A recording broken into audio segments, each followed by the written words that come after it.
Dear students of class 11th Geography, welcome back again to online classes of Advanced Senior Secondary School Mundal.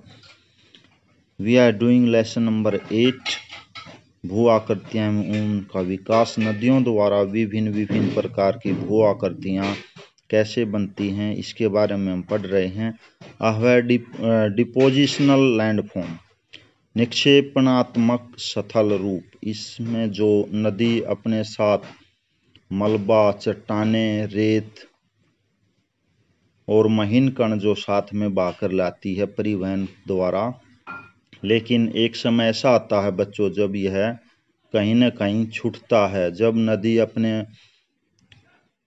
अंतिम छोर पर होती है या नदी में पानी की मात्रा कम हो जाती है या उसके जल की गति या वेग में कमी आ जाती है, तो वह जो नद बार होता है, अवसाद होता है, उसको नदी ज़्यादा समय तक अपने साथ नहीं बहा कर ले जाती, तो धीरे धीरे वह स्थान अवसाद जमना शुरू हो जाता है और उससे अनेक प्रकार की आकृतियाँ, भू आकृतियाँ बनती हैं।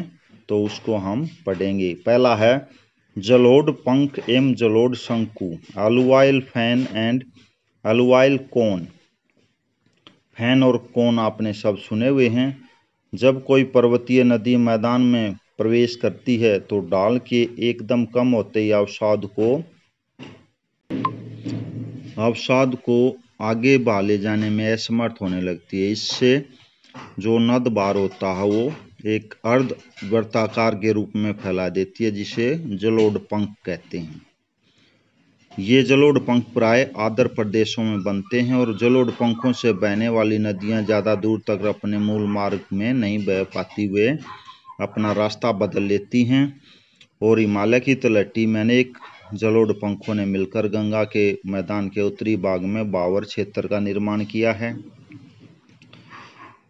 कई बार अधिक नद बार के जमा होने के कारण जलोढ़ पंख काफ़ी ऊंचे और तीव्र ढाल वाले हो जाते हैं, जिन्हें जलोढ़ शंकु कहा जाता है। पहले देखिए जलोढ़ पंख कैसे बनते हैं। आगे जो पंखे टाइप हो जाता है ये, और बीच में से ये जो मलबा जमा हुआ है वो किस तरह से दिखाई दे रहा है। जलोढ़ शंकु इस तरह से ऊंचे बन जाते हैं। दूसरा है नदी विसर्प, बाढ़ के विस्तृत प्रदेशों और डेल्टाई मैदानों में नदियां सीधी न बहकर सांप की तरह बहती हैं। इसे विसर्पण कहा जाता है। विसर्पण में लूप जैसे चैनल प्रारूप विकसित होते हैं, जिन्हें नदी विसर्प कहा जाता है। ध्यान रहे, विसर्प एक स्थल रूप नहीं है बल्कि एक चैनल या मार्ग है, और यह केवल निक्षेपण में से नहीं बनता बल्कि इसमें अपर्दन की भी उतनी ही भूमिका होती है। नदी विसर्प बनने के कारण मंद ढाल पर बहते जल में तटों पर पार्श्विक कटाव करने की प्रकृति का होना, तटों का निर्माण करने वाले अनियमित व असंगठित निक्षेपण, जिनका उपयोग जल तटों पर पार्श्विक दबाव डालने के लिए करता है। कोरियालिस प्रभाव से जल का विक्षेपण, डिफ्लेक्शन से। मंद गति के कारण मैदानी भाग में नदी की परिवहन शक्ति इतनी कमजोर हो जाती है कि अपने मार्ग में आने वाली रुकावटों को अपर्दन न करके अपनी धारा का रुख मोड़ लेती है। नदी का अवसाद उसके मार्ग की रुकावट बनने लगता है। नदी तट पर थोड़ी सी अनियमितताएं भी धीरे धीरे बड़े मोड़ों में बदल जाती हैं। यदि एक बार नदी के मार्ग में मोड़ आ जाए तो फिर यह प्रक्रिया रुक नहीं पाती। इसका यह कारण है कि घुमाव में बहता हुआ जल अपने और बाहरी या अवतल किनारों अधोमुखी कटाव करता है। अवतल किनारों को कटाव किनारे भी कहा जाता है। ये किनारे अधिक अपर्दन के कारण तीव्र कगार, स्टीप क्लिप्स बन जाते हैं। घुमाव के अंदर वाले अर्थात उत्तल किनारों का ढाल मंद हो जाता है और यहाँ निक्षेपण अधिक होता है।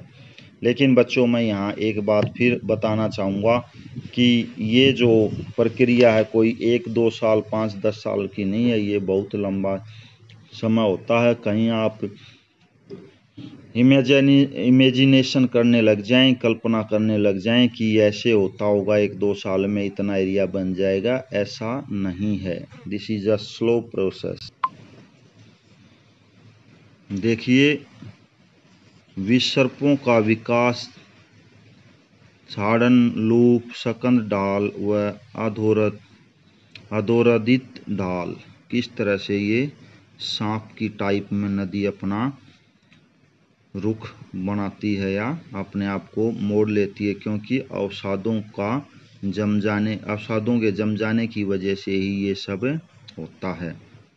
एक और करते हैं, गोखुर झील, ओक्सबो लेक।